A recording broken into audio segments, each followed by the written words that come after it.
Hello guys, ang topic natin ngayon is how to connect our SQL Server to our project, web application project using Visual Studio, and also our SQL Server with the SQL Server Studio management.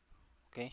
Now, first thing first is kailangan natin i-check kung um, meron na ba tayong naka-define na user and password para doon sa SQL administrator natin. Kung wala pa, so isisit natin. Tapos, kukunin natin yung pangalan ng SQL server natin and also the SQL instance name. Okay? So, yan ang mga importanteng information bago tayo magsiset ng configuration file natin para sa connection going to our SQL server. So, first thing first is um, buksan nyo muna yung SQL Studio ninyo. Okay? Now,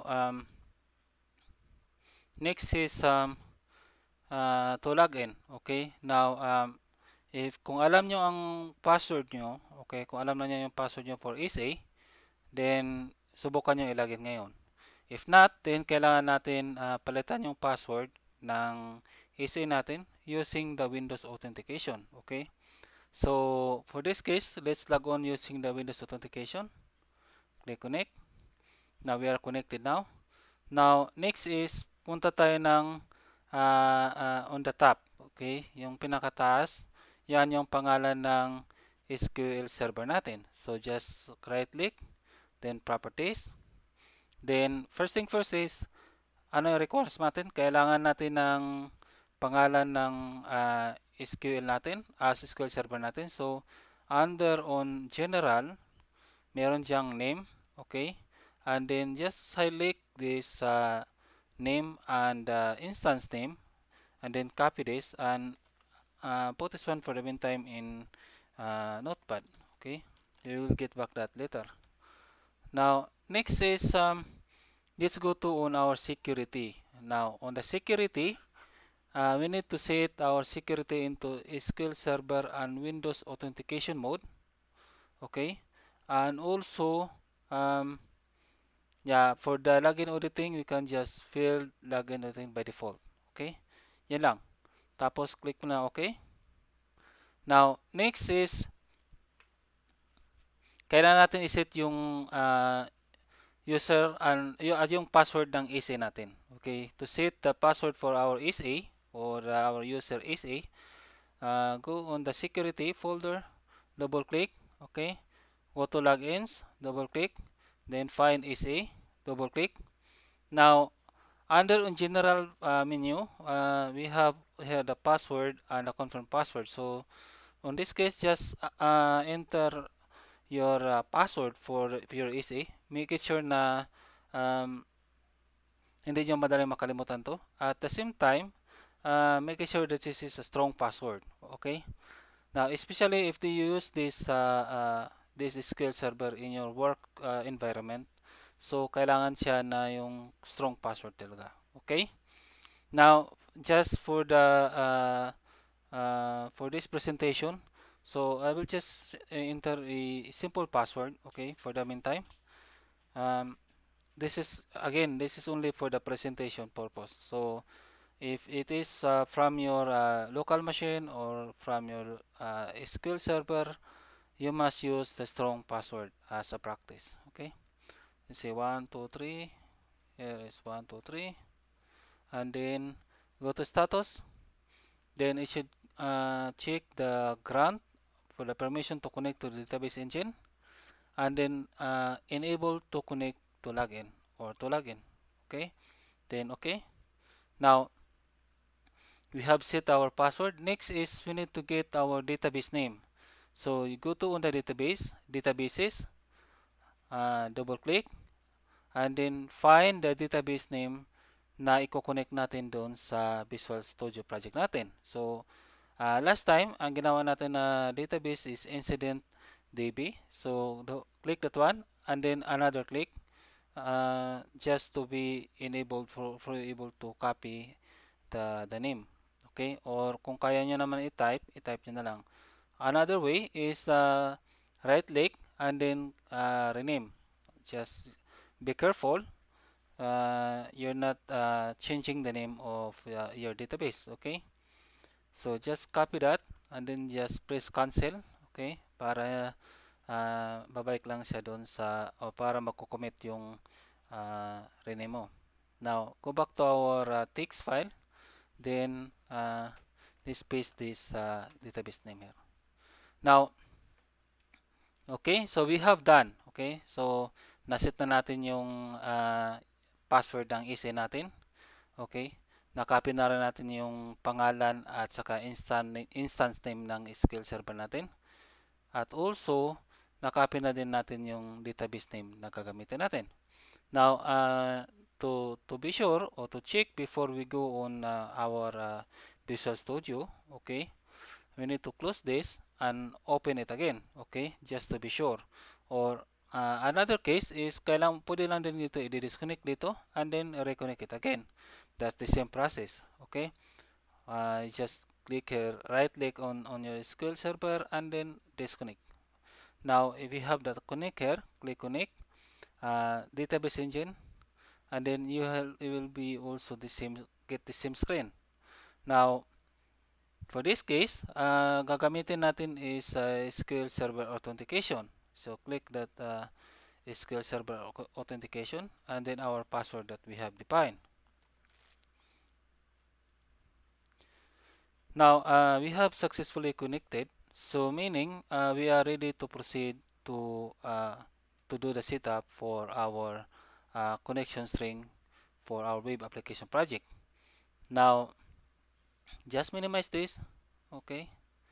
Now, I have prepared a connection string, okay, that we can use for uh, to to to set up for our web configuration file. Now, on this connection string here, we required for three information here.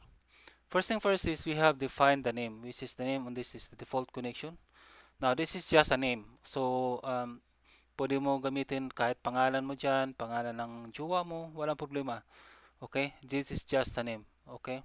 But, again, for the naming convention, you should use the common name or the name which is really relevant to the specific requirements. Now, here since this is a default connection for me, so I say default connection and then connection string.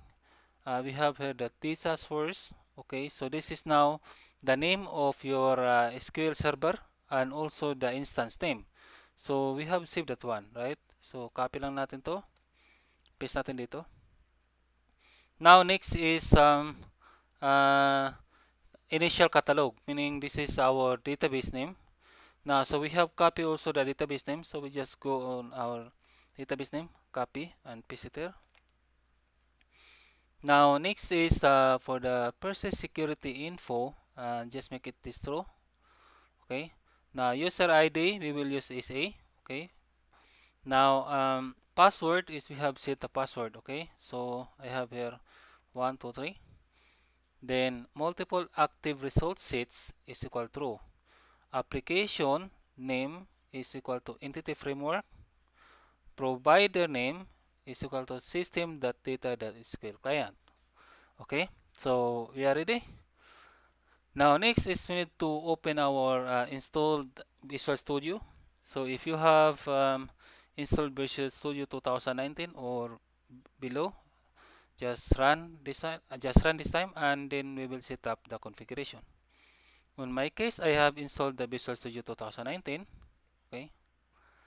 Now from the recent screen or from the startup screen, I have the recent project that has been created.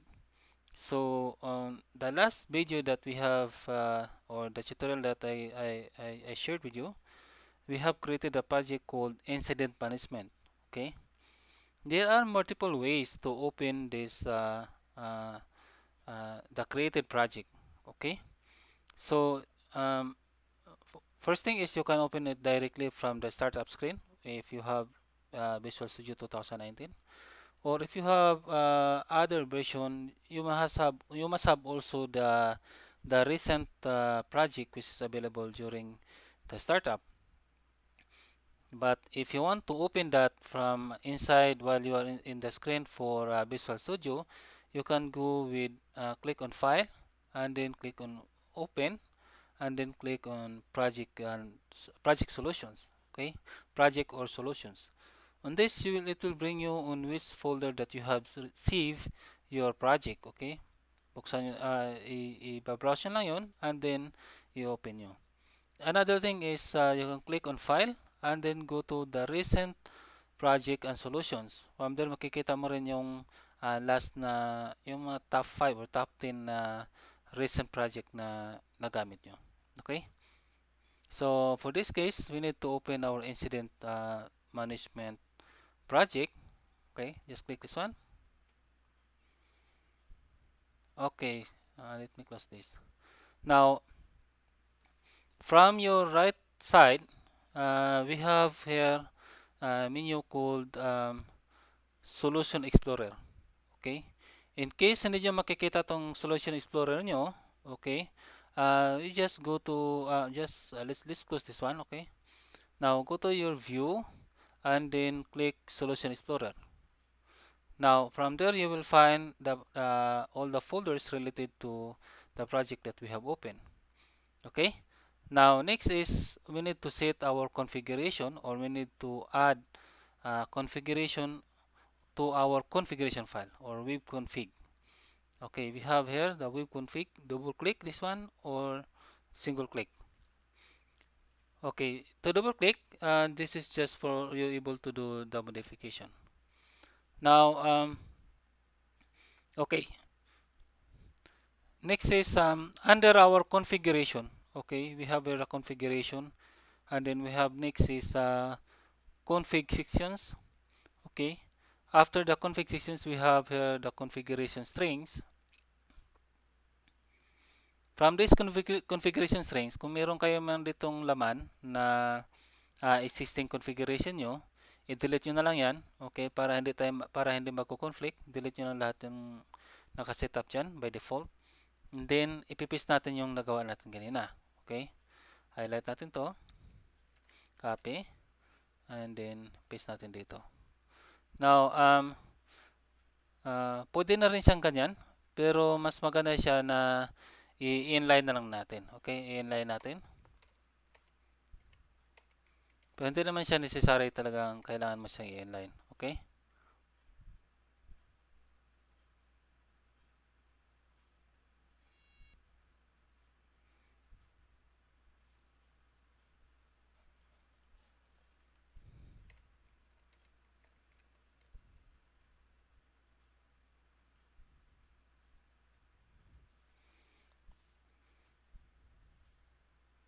So, double check lang natin.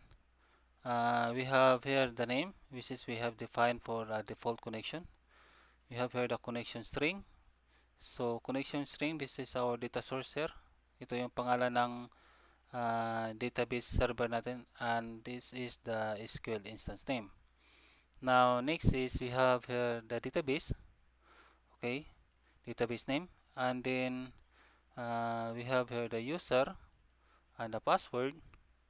Okay, and yeah, I think everything has been set. Okay, just click file, just click save here, then close this one. Now, next is we need to try to run. Okay, we need to try to run this project, and then we will try to do initial user registration. Now, once it is succeeded, it should also create additional new tables to the database that we have created. So, let's look into our database. We have here incident management here. So, under the incident management, and then go to tables. Currently, we just have one table here called ticket HDR. Now, as I mentioned, that kung magsa-success yung connection natin for this database, and then we are successfully also created a user on that application, then the MVC framework will create also additional tables to to add in your on this database here, the incident DB. Okay, let's go back to Visual Studio. Now to run that your project is you have here the please sign button at the middle of the screen. Okay, which is under on your menu bar. Now you have multiple ways to run this, so you can also press E5 for the start debugging. Okay, or you can just click this button here and then it will start debugging. Now next is, so you can also specify in on which browser that you are going to use. So if you have installed Chrome, then it's better use Chrome. Okay, now and also you can run that by using on debug here, and then we have here start debugging. Okay, so for this case we just click this button and just wait for a moment until the application is loaded. Now okay, now for the initially we have a running project or a running program which is we have created from home screen up to login. So we have home, about, contact, we have also register and login. That's also all workings. Okay, now also if you notice that we have already a default template that we use on this project.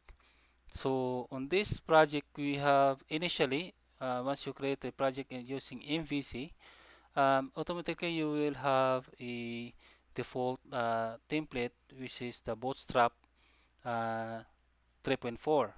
Now to check that, you need to go on back to our Visual Studio and then go to our content folder, and then from content folder meron tayong Bootstrap. Okay, double click mo yan. Then makikita mo kung anong Bootstrap version ang naka-install. So currently we have there Bootstrap 3.4.1. Now if you want to know and understand on how to use Bootstrap, then just visit this website here. Making sure that you have selected the correct version. Otherwise, there are functions or components which is only available for a specific version. Okay? Hindi siya gumagana sa mga lower version. So, make it sure. Now, let's go back to our application. Now, from here, we go on the register. Now, on the registration, okay, doing a registration uh, on MVC or web application, it require for long or strong password. Okay, to define for the strong password, we need to have at least a upper caps at this one, small caps at this one, symbol or special character at this one, and I need also number. Okay, and the minimum length it must be at least 7 character. Okay, so let's go back to creation. So let's see here this yeah, let's use this Gmail here, and then let's see the password.